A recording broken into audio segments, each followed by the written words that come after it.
30 পেরোনো মেয়েরা একটা কঠিন রোগে ভোগে।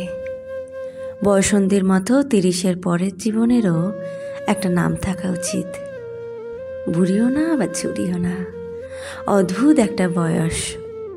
বেশিরভাগ ক্ষেত্রেই সংসারী 6-7 বছর ধরে।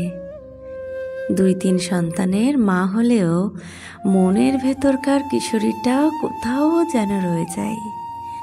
সেই মনের কিশোরীটাকে অবদমনের ক্লান্তিকর প্রচেষ্টা সবসময়। কারণ পরিবেশ পরিস্থিতির কাছে ছুরি হয়ে থাকাটা নিছক হাস্যকর। যা পাওয়ার ছিল আর যা পাওয়া হয়নি, মনটা সেই হিসেব নিয়ে বসে না চাইতেও। কত ব্যস্ত থাকা যায় সংসার, রান্নাবান্না কিংবা অফিসে। দিন শেষে না পাওয়াগুলো কেমন যেন খোঁচাতে থাকে। দিন শেষে মনে হয় কেউ থাকুক, কেউ শুনুক মনের সব কথা, কোনো জাজমেন্ট ছাড়া। এদিকে সংসার, বাচ্চা কাচ্চা করতে করতে জীবনটা বন্ধুহীন হয়ে যায়। সবাই যার যার জীবনে ব্যস্ত, কিংবা 30 পেরোনো তারাও ব্যস্ততার নাটকই করছে। 30 পেরোনো মেয়েরা একটা কঠিন রোগে ভোগে, নস্টালজিয়া। কারণে অকারণে শুধু পুরনো কথা মনে হয়। ফেলে আসা শৈশব, তারুণ্যের চঞ্চল মন, স্কুল, কলেজ, ভার্সিটির সোনালি দিনগুলো, তার সাথে প্রথম দেখা, কখনো না ফুরানো কত গল্প, বৃষ্টিবিলাস, যে কিছু সময়ের জন্য নিজের হয়েছিল, যে কষ্ট দিয়েছিল, কিংবা না চাইতেও যাকে কষ্ট দিতে হয়েছিল, সব মনে পড়ে যায় সময়ে অসময়ে। রাতের বেলা সব কাজ সেরে আয়নার সামনে দাঁড়ালে বড্ড অসুন্দর মনে হয় নিজেকে। চুল পড়ে অর্ধেক, মুখে বলি রেখারা সবে আঁকিবুকি শুরু করেছে। এক সময়ের মেদহীন শরীরটা স্বপ্নের মতো লাগে। পেটে স্ট্রেচ মার্কের দাগ, সব মিলিয়ে ভীষণ অনাকর্ষীয় লাগে নিজেকে। সেই বিষণ্ণতা ঢাকতেই হয়তো শাড়ি গয়নায় মেতে থাকতে চাওয়া মেয়েদের। জীবনের অর্ধেকটা পার করে এসে 30 পেরোনো মেয়েদের দুর্নিবার প্রেমের ইচ্ছা জাগে। না, প্রেম করার জন্য প্রেম না।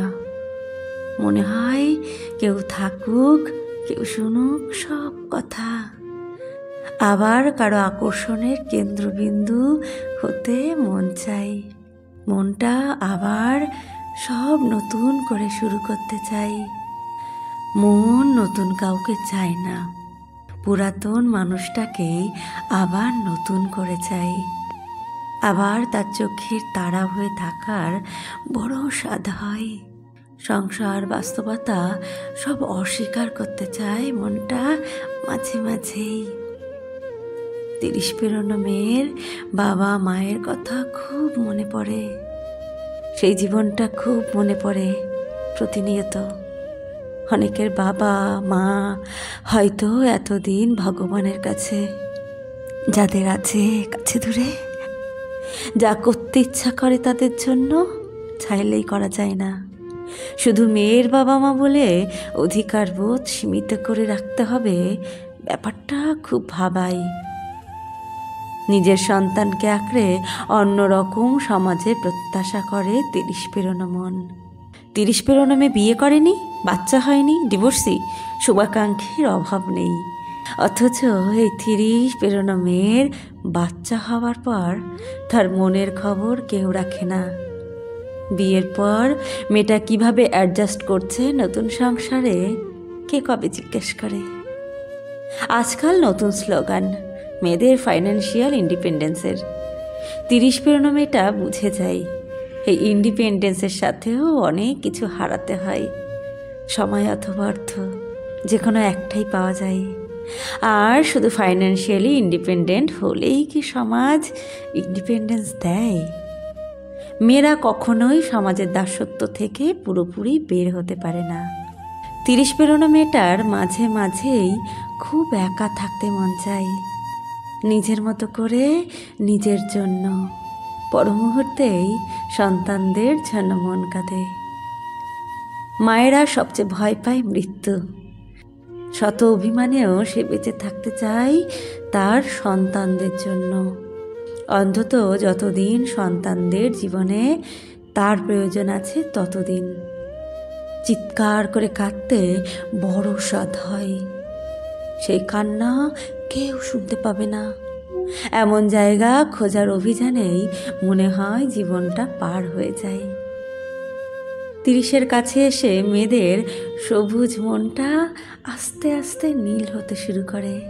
প্রথমে হালকা, তারপর আস্তে আস্তে গাঢ় হয়। একসময় বেশি কথা বলা মেয়েটা চুপচাপ হয়ে যায়, মেনে নিয়ে বেঁচে থাকা শিখে যায়।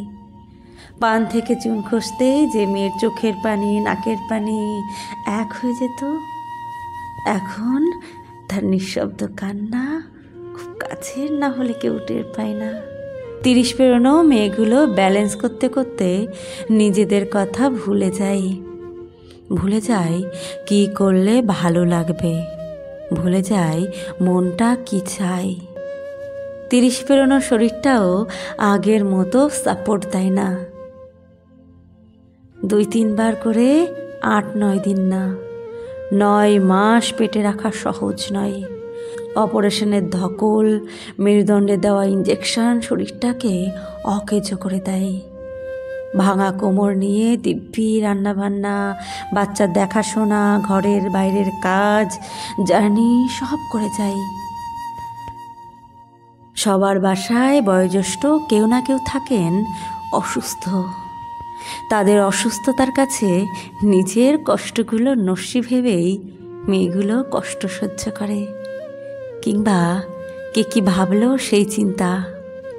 পুরো পরিবারের খেয়াল রাখা মেয়েটাও চায় কেউ বলুক, আজকে কেমন আছো? তুমি অনেক কষ্ট করো, তোমার মনটা কেমন আছে আজ? অথবা মলিন দেখাচ্ছ, কি হয়েছে? 30 পেরোনো মেয়ের মন চায় কারো উপর দাবি খাটাতে, অথচ 30 পেরোলে সে বুঝতে পারে মেয়েদের কারোর ওপর দাবি রাখতে নেই। 30 পেরোনো মেয়েগুলো যত্ন চায়, তারা চায় কেউ তার মনের যত্ন করুক।